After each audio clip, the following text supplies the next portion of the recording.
हाशमी साहब की दूसरी किताब से कलाम मोहम्मद फैसल हाशमी की आवाज़ में। एक और काबा बना है मुझ में, नबी है मुझ में, खुदा है मुझ में।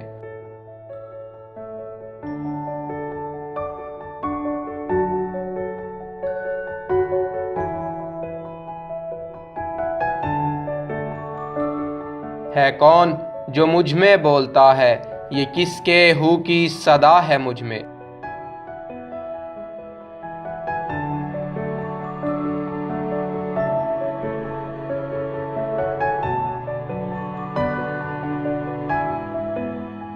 खुदा का ये मुआजिज़ा भी देखो कि सारा आलम सरा है मुझ में।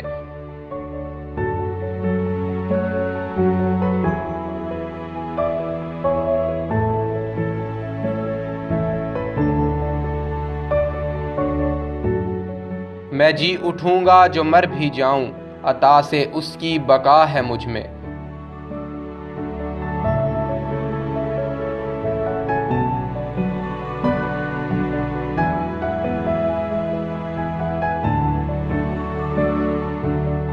जिसे मकाला मकां में ढूंढा, वो बंदा परवर मिला है मुझ में।